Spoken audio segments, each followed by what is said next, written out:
Hello students, welcome to Spectra Educational Academy. In this video, I am going to explain short answer questions in the chapter Newton laws of motion. Let me read the first question.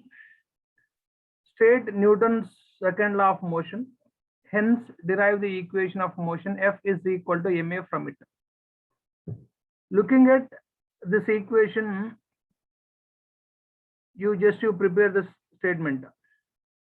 This first question statement. The rate of change of linear momentum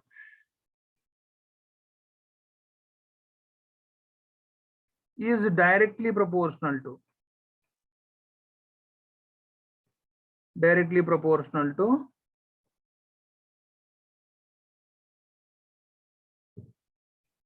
magnitude of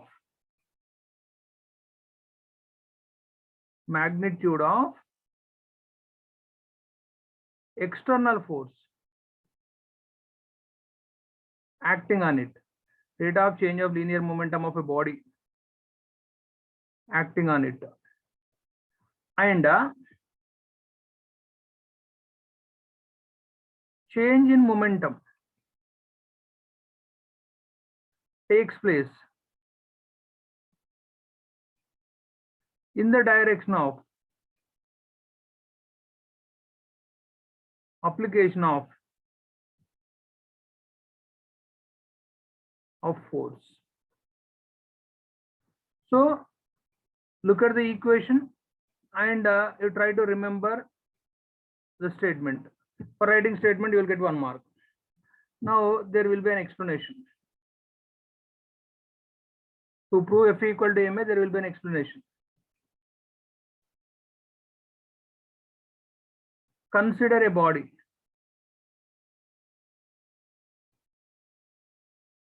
of mass m moving with the initial velocity u. If the force F acts, this is external force, F acts on the body for a time interval,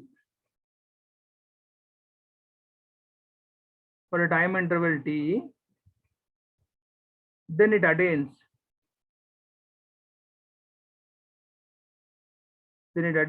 final velocity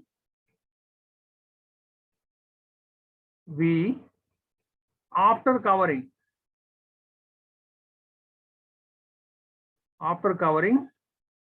a distance yes. So this is the nice way to explain. Now coming to equation part, what did you write there? F proportional to dp by dt. You remove proportionality. F is equal to, if you remove proportionality, you will get a constant. It is dp by dt is equal to k into d by dt. So you get back momentum. What did you write? Momentum mv, mass into velocity. So since m is constant, k into m, there is change in velocity due to the application of force dv by dt. You treat k is equal to 1 and dt means dt is a time interval, so it is t2 minus t1. t1 you take it as 0 seconds. At 0 seconds only force applied. So if you take t1 0, there is no point to write t2. So you can write it as k1, it is with m, v minus u, change in velocity, final minus initial, t2 is t. So you get back the definition of acceleration. Acceleration is equal to rate of change of velocity, or otherwise this much change in velocity taking place in this much time interval of in this time interval. So therefore F is equal to, finally you will get F is equal to m into v minus u by d is acceleration. So this is what the desired equation. If you write like this, you will get 4 marks. Move to the next question. Define the terms momentum and impulse State and explain the law of conservation of linear momentum. First, to define momentum, you keep this formula in mind. P is equal to mv. P is momentum, m is mass and velocity. Now you frame the definition of momentum. It is the product of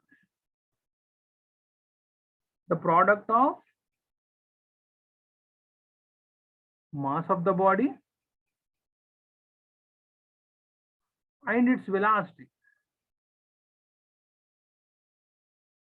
Product of mass of the body and its velocity is called as momentum. You can write the SI units also. Mass is measured, instead of calling units, mass is measured in kg, velocity is measured in meter per second. The unit of velocity is meter per second in another way. So there is another unit also for this, Newton second. Now, so there is one more definition here, impulse. So first you keep it in mind, the mathematical formula. I is equal to F into dt. So impulse takes place as and when force is constantly changing. Force acting on the body is constantly changing. So this is T1, T2. So this is the way to express impulse. So what is impulse? If large force acting on a body for short intervals of time,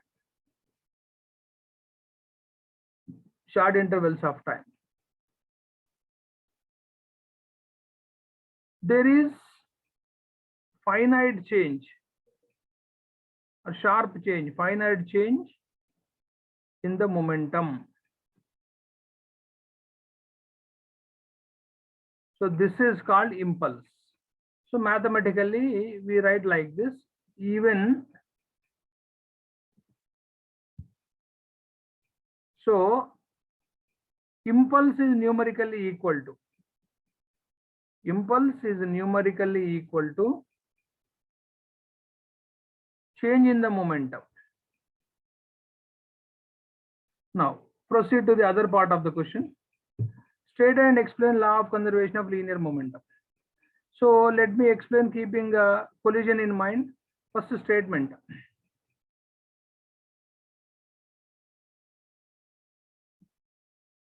The sum of linear momentum of two bodies before collision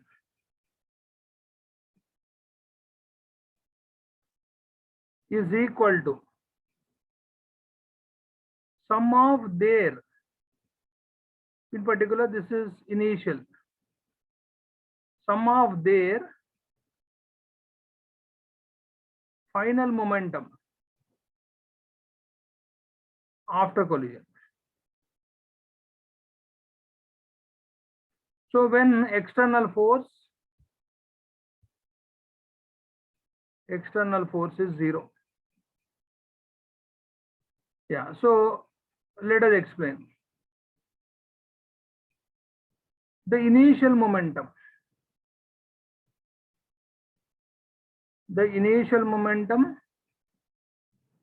of body of mass m1 moving with the velocity u1 is m1 u1.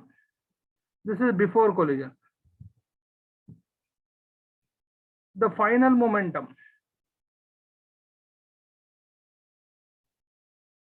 of body of mass m1 only moving with the final velocity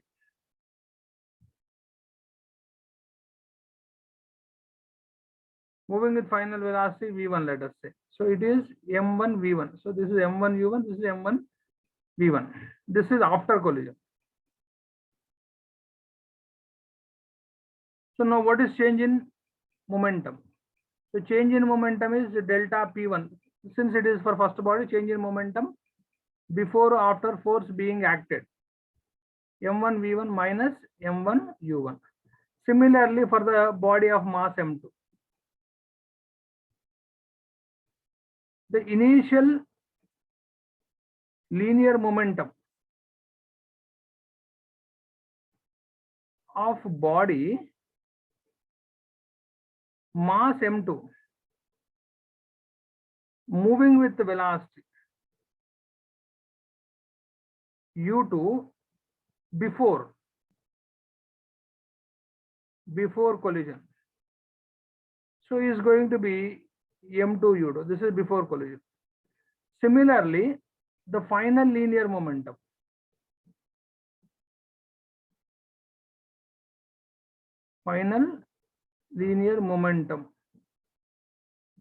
of m2, of body m2, body of mass m2 moving with the velocity v2, moving with velocity v2. This is after collision. So this is going to be m2 v2. Now what is change in the momentum of the second body is you write down delta p2 is equal to m2 v2 minus m2 u2. According to Newton's second law, F external is equal to delta p by delta t. If time interval is small, you can replace this as dp by dt. Making use of Newton's third law, force of action on one body is equal to reaction magnitude is equal to reaction of the reaction, but whose magnitude is same but direction is opposite. So F1 is equal to, we used to call it as force acting on one body. So by the second body, this you call it as action. Reaction acting on the second body. So therefore, F2, this is force on first body by second body. Second body, force acting on first body by second body. Then reaction on second body by first body. F2 by 1. Reaction on second body, reaction of second body on first body. So therefore, what you can write is delta P1 by delta dt minus delta P2 by delta t. So therefore, you can cancel, time interval is same. Action and reaction takes place simultaneously. So therefore, dt get cancelled. Now delta P1. So what did you get there? M1 V1 minus M1 U1 is equal to. So there is minus. So what you'll have to write is M2 V2 minus M2 U2. So therefore, you take this quantity left side. This is minus of minus plus. So therefore, if you get it minus, so that will be M1 U1 minus M2 U2 is equal to. Already there is M2 V2 with minus M2 V2 minus M1 V1. If you take this right side. So if you cancel both sides minus, so this is going to be law of conservation of linear momentum. Sum of linear momentum of two bodies before collision is equal to sum of their final linear momentum after collision when external force acting on them is 0. So this is the desired equation. Now moving to the next question. Mention the methods used to decrease friction. First method is polishing. If two bodies, you need to elaborate it. If two bodies in contact are rubbed, you can also call it as polished, then irregularities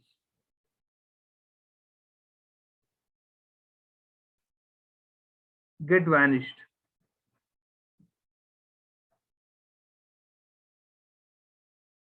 Or cancel, you can call it as. So therefore they become smooth and friction get decreased. Second is using ball bearings between the moving parts. If ball bearings are used between the moving parts like machinery, etc., then what happens is kinetic friction get turned as rolling friction. So therefore kinetic friction, magnitude of kinetic friction is greater than rolling friction. So therefore using ball bearings you can reduce friction. Next, third, using lubricants. Sometimes, particularly during winter, we apply oils or grease in the hinges. So hinges are connecting the frame and door. So due to rusting, maybe rattling sound may come out. So to reduce the sound, we use the oils or grease. Therefore, friction get reduced and rattling sound get reduced. So therefore, lubrication. What happens is if lubricants like oil or grease are used, then the oil or lubricants cover the irregularities due to which friction get reduced. Due to which friction get reduced. This you need to write. Next, last, streamlining. So this particularly giving a different shape like cucumber in the front portion of the moving vehicle. So what for? In order to reduce the friction due to air. Suppose the front portion of the vehicle is flat. What happens is, so there will be experience of force by air. So opposing while vehicle moving, it experiences much opposition by air. So to reduce the air friction due to air, suppose if the front portion of the vehicle is given like this, what happens is the air layers get move off like this. So due to which friction get reduced. Friction due to air will get reduced. Of course, this is not the only reason for the reduction of friction, but this helps. This helps the vehicle to go a little faster compared to the previous case. So because it experiences less friction. So what you need to write is the vehicles are streamlined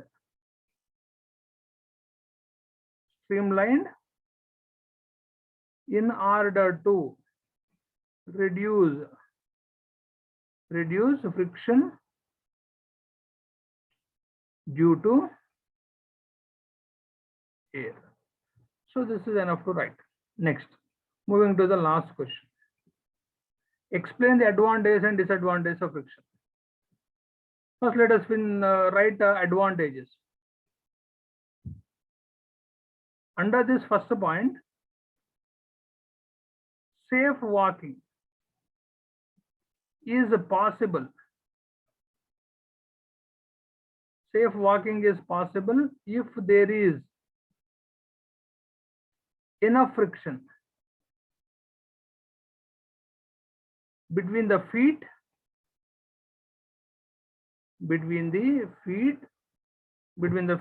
and the floor, or you can use road. Yeah. Second, writing is possible. Writing is possible. Writing on the board or on the paper. Writing is possible if there is friction between the paper. Instead of paper, you can also use board. Paper and a nib of the pen. So maybe in case of teacher, it may be chalk. So if there is enough friction between the board and chalk, yes, teacher can able to write comfort. This is second. The third, matchsticks can be lightened if there is friction. If there is friction between matchstick and strip is pasted on the matchbox, there is friction between matchstick and a strip pasted on the matchbox. So this is one. Next, these are the advantages. Now, what are the disadvantages? If there is more friction between the bodies which are in contact, so wear and tear takes place. So what is the meaning of wear and tear takes place? Means, I think you might be watching cricket or you might be at least playing cricket. So in the matches, what they do is they change the balls after 90 overs or after 100 overs. In particular, when there is a test match going on. Suppose if we use the tires of the vehicles 1-2 years, after that grips will be lost. So this is what the meaning of wear and tear. So if there is more friction between the bodies in contact, wear and tear takes place. Second point, if there is more friction between the, if there is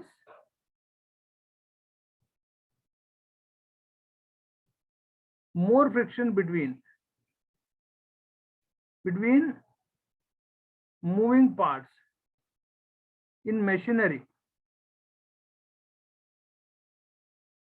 what happens is there is the production of unnecessary heat. There is unnecessary